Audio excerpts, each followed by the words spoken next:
What is up, ladies and gentlemen? I know what you're thinking. What? Is this the BCUT boys? Back in action? I know we took a 2-week hiatus. We had some things. One, there was no fights 2 weeks ago, so we decided to take a week off. We had been absolutely consistent out here in the streets of MMA. And then last week, me and Josh both had some different things that we had to take care of. But luckily, Josh was able to squeak in a fantastic interview with Grant Dawson. After coming off of his last-second win 2 weeks ago, it was fantastic. Go ahead, and if you have not seen that interview, go check that out. Josh does a fantastic job taking the interview on his own, taking the initiative, and that's what we like to see over here at BCUT. Guys, taking the initiative. Joshua, BZ Byers, what the hell is going on, baby? How we doing? Doing good.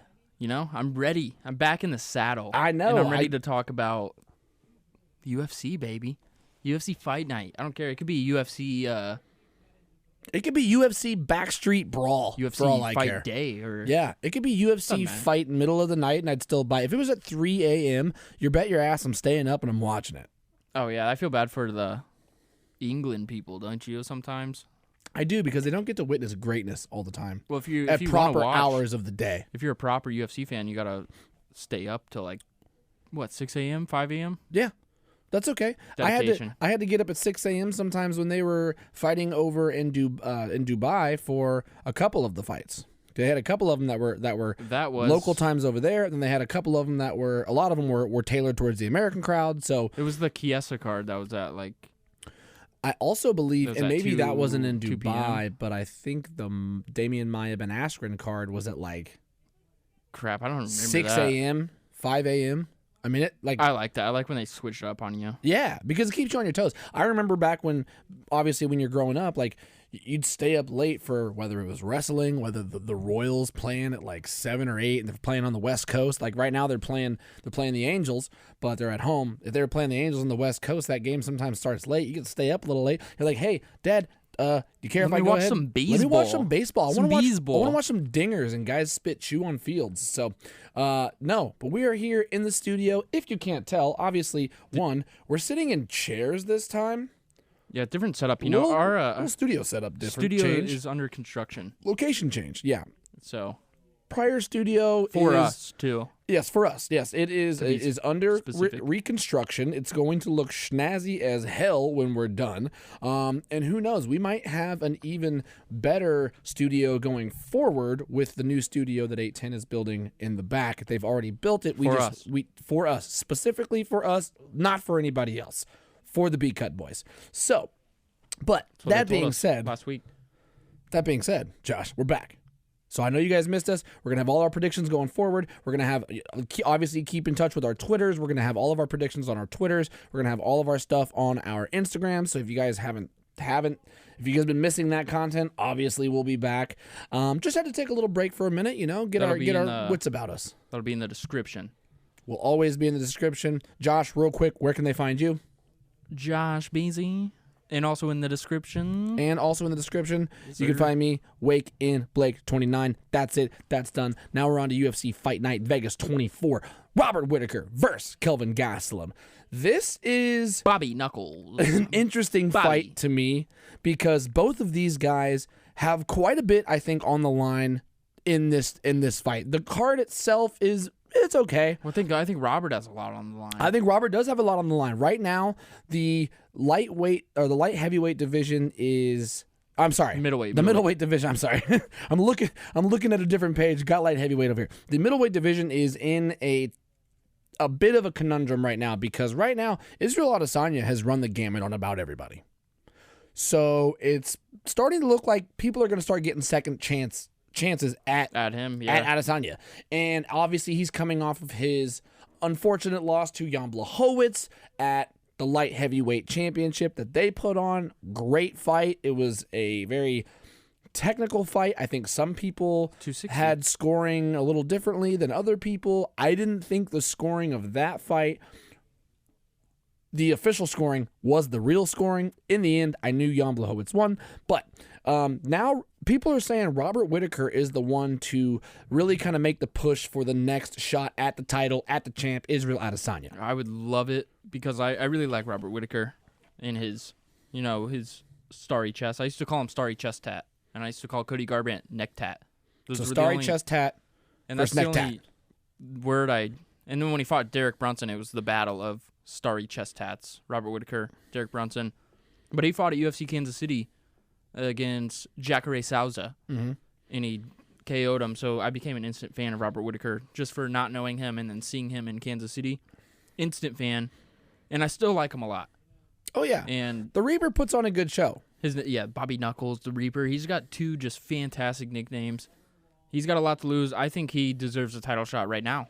I think he doesn't even have to take this fight. Yeah, Realistically, Gastelum's coming off of a win against Ian Heinisch. He looked really good too, which is the interesting thing. If he looks like he did in that fight, we're going to be in for a really good main event. I think so, and for sure. But with Gastelum, just a veteran of the game, I feel like he's starting to show his age a little bit. Yeah. Well, what's funny about these 2 fighters is, one, I'm excited to see how Israel Adesanya and how these fighters, how do they react to now getting a second shot at the champ? Because you fooled me once, shame on me, or shame on you, whatever. Fool me twice, can't get fooled again. So, famous George Bush. Anyway, what I'd like to see is how they study their prior film. Now that I think people now see really what Israel Adesanya's weaknesses is. Now, do those weaknesses still translate from the light heavyweight division back down to the middleweight division? Do their game plans change? I mean, obviously, you're not going to fight the same way you did the first time because you lost. No, and he was But obviously how much emotional. do they change it up? Yeah, I mean, I hope he wins so they can run that back. It was supposed to be Paulo Costa tonight, or for this fight. He pulled out, so Gastelum steps up. But still, if he beat Costa, then he deserves a title shot. If he beats Gastelum, same thing. I think he deserves a title shot against Adesanya. So I'd like to see it. I don't know what the hell happened to Jared Cannonier, but pretty good card, I think.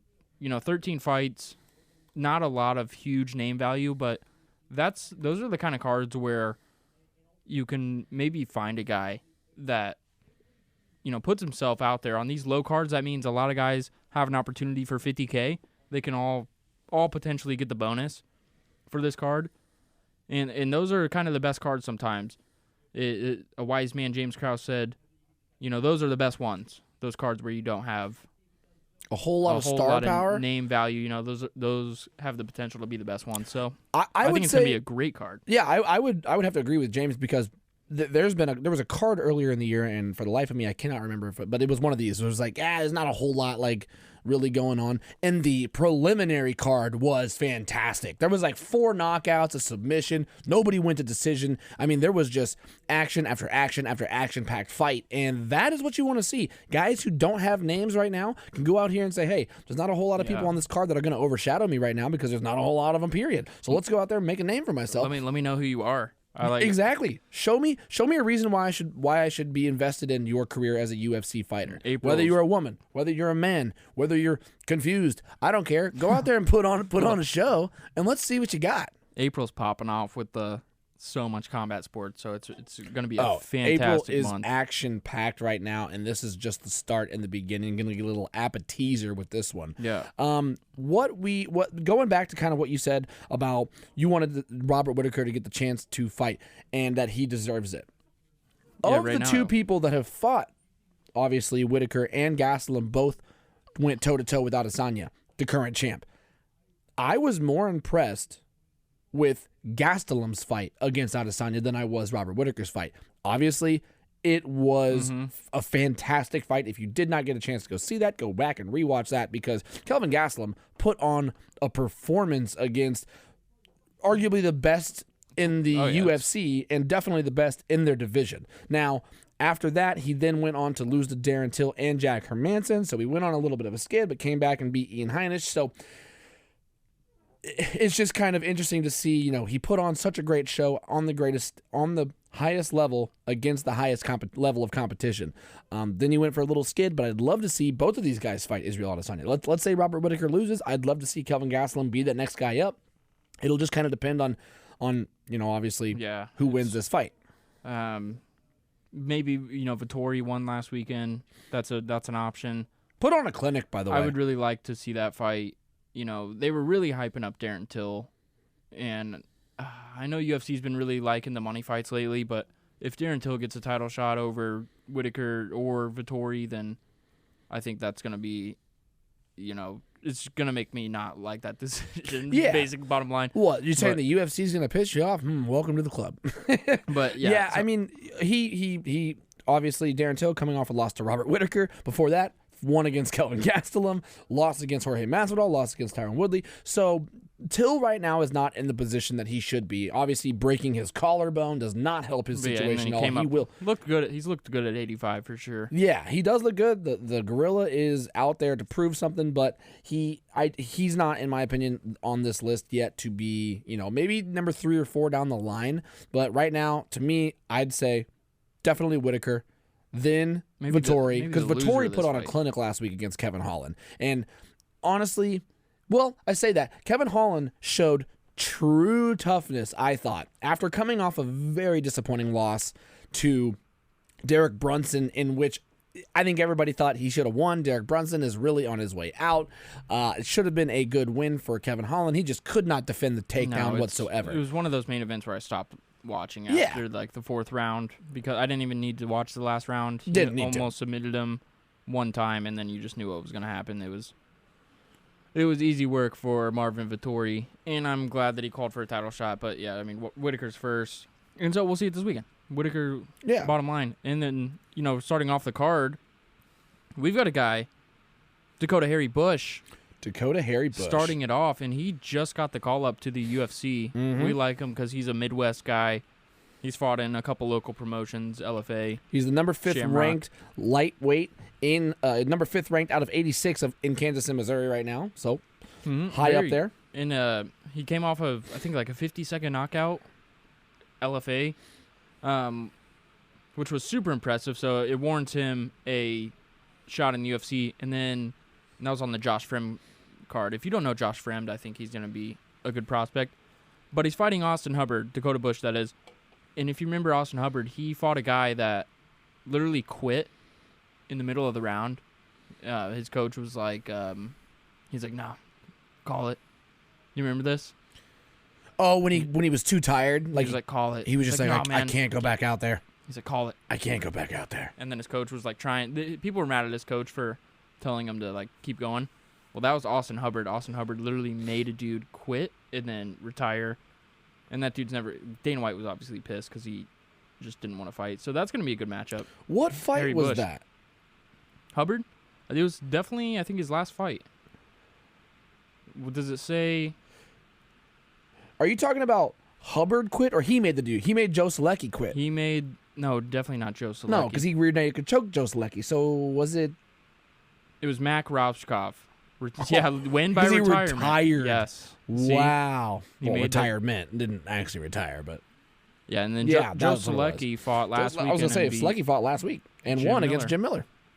Impressive performance. But yeah, the Austin Hubbard literally made a dude quit, and then he's going up against a local guy that we like, Dakota Bush. That's going to be Dakota Harry Bush. Dakota Harry Bush. He's going to start off the card, with some nice flair. Other than that, you kind of got to go to the top. Welcome back, Gerald Mearshart. Bartosz Fabinski, that's a very nice name. Alexander Romanov is. I think that's going to be King a solid Kong. fight to watch. Romanov versus Espino. Could be 13-0, so you always got to watch out for those undefeated guys. And then the main card starts off with a pretty good fight. I'm not seeing. Well, first off, you got to mention Andrei Ramos. Arlovski is on the card, facing off against Chase Sherman.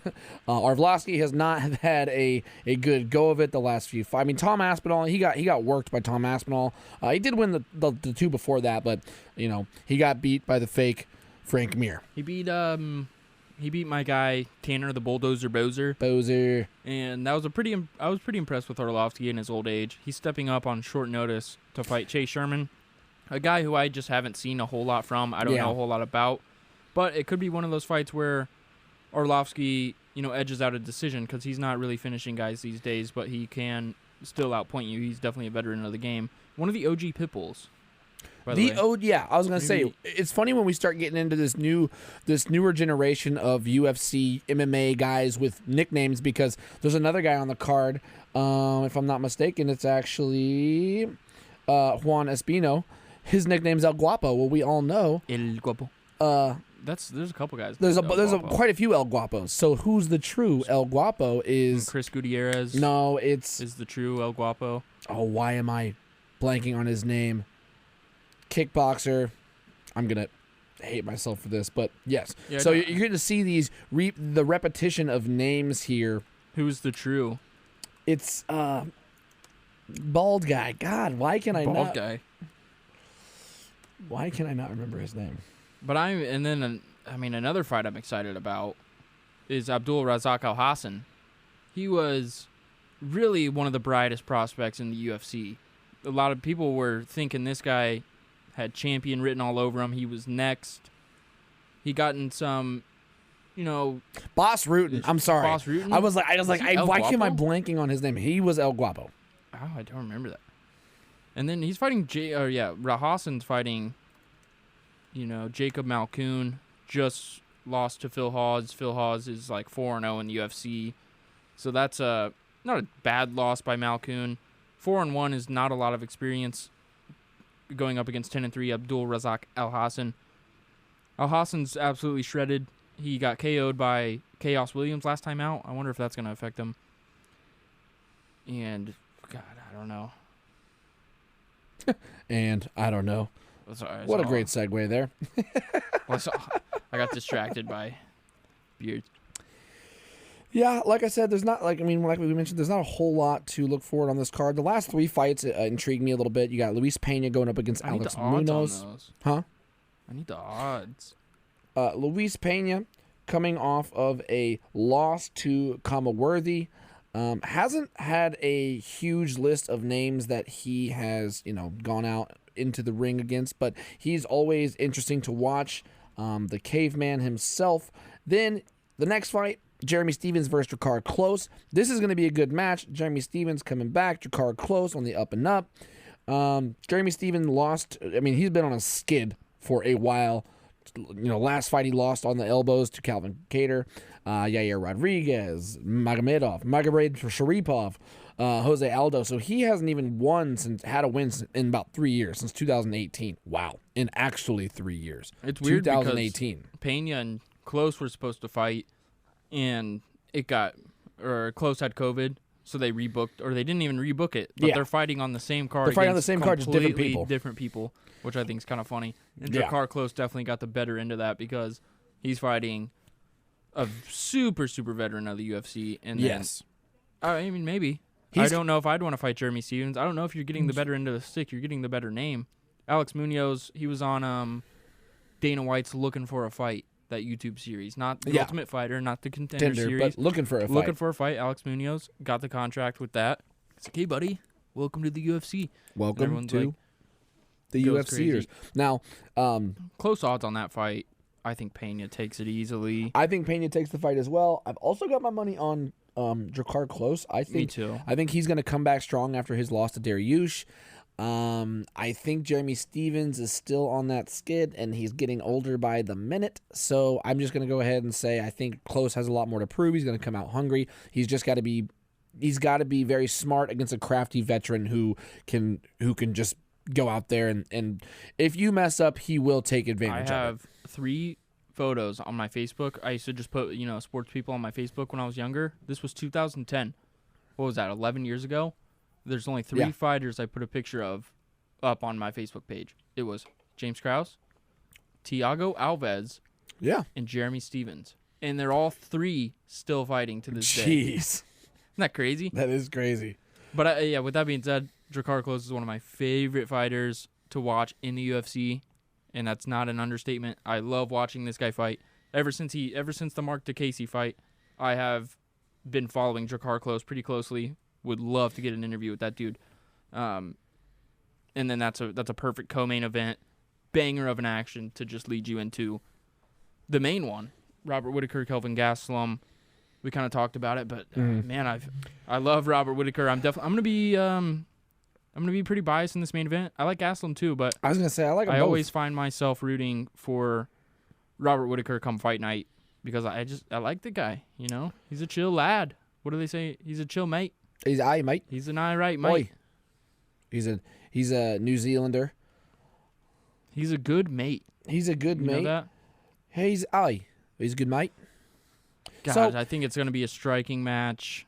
I definitely think it's don't going to see be a the- striking match. I don't see it going to the takedown. ground too much. Who's going to initiate the takedown? Probably, It's probably gonna be Gastelum. Gastelum. He is a wrestler. But if they stay on the feet, I mean, Gastelum's not afraid to throw some bombs, and Oh, you not at could all. see him catching Whittaker in a similar fashion that Adesanya did, potentially. I'm not one of those people. I think Whittaker mixes it up so well. He's got great leg kicks. He's got great, high kicks, too. Yeah. And he's got really fast hands, and he mixes it all up, really, really nicely.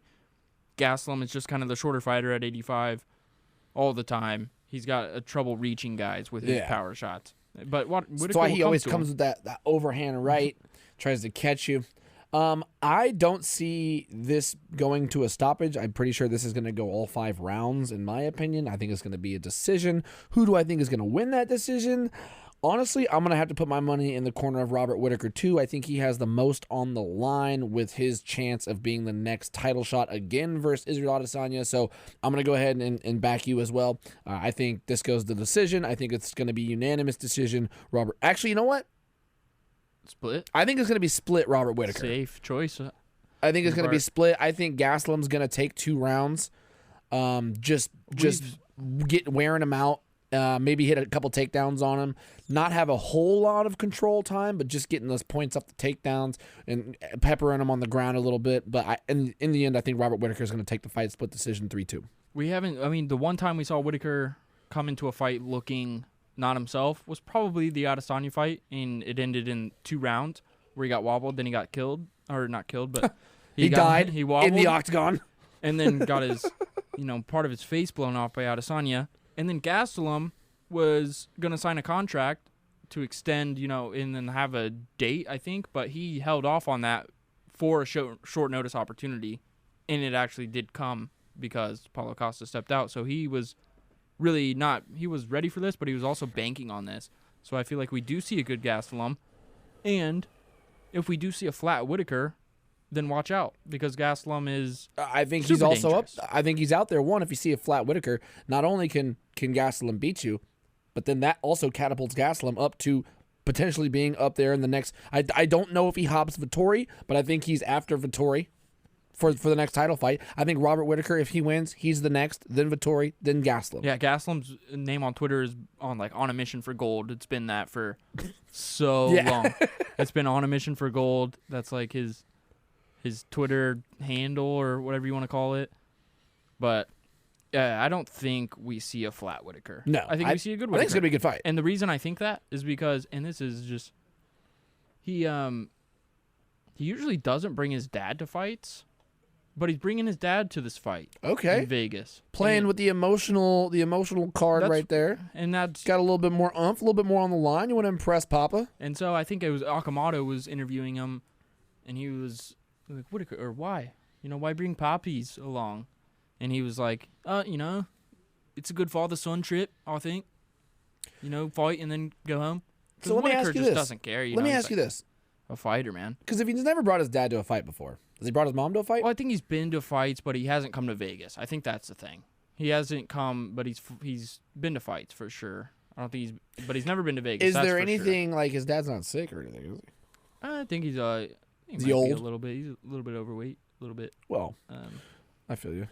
I mean, I don't. Is he getting up there in age? The reason I ask that is Probably, because most is likely. this more of something for his actual dad, or is this something in the mind of Robert Whittaker saying, "Hey, I think it's extra I'm motivation. getting older. I want to add a little spice or a little bit more on the table because I don't want to lose in front of my dad, but also this could be potentially one of let's say he loses. Could it be potentially one of his last fights? And if he hasn't brought his dad to Vegas yet, if he loses, does he think, hey, I might be retiring soon after that? Maybe bring my dad to me. Maybe it gives me an extra confidence boost, but also I want to see him watch. I want him to see me fight in America. Maybe. Whittaker's a smart guy. Every time he talks and he's on the mic, he talks like a champion. Yeah. I've always thought that he sounds like a champion. Well, he's a professional. And he was the champion at one point. But yeah, I mean, you're right. That was when I saw that, when I heard that, I was thinking, okay, Whittaker he's not coming to lose. I mean, you would never come to lose, but he's coming to get the fight, and then that way nobody can say anything after he wins. he's got Adesanya next. I beat Kelvin Gastelum. That's just what happened. Yeah. So I don't think we see a flat Whittaker. That's So, mainly why. Final predictions, UFC Fight Night, Vegas 24, Whittaker versus Gastelum. I think we're pretty much on the same page. We're going to, I don't know what you think the final's going to be. I'm taking Robert Whittaker, split decision over Kevin Gastelum. I'm thinking a early parlay of Pena, Alhassan, Klose, and Whittaker. See what that gets you. Yep. My fights to watch for the night are definitely, obviously, the main card, Whittaker versus Gastelum, Drakkar Klose. I want to say Pena, and then I'm going to go ahead and still throw in the first fight of the night, Dakota Harry Bush versus Austin Hubbard. I think that's going to be a great fight to watch. Also, watch out for Alexander Romanov and Juan Espino. I think that's going to be a good fight as well. It's with the heavyweight division. I love seeing somebody who does have undefeated record and somebody else who is 10-1. So that means obviously Espino has an extra added bonus to say, hey, I want to take somebody's O. And obviously Romanov says, hey, I want to keep my O. So I think that's going to be a good battle as well. Those are my fights to watch for the evening. Next coming up, it's going to be Ben Askren versus the kid, I guess. The douche. The problem child. Jake Paul.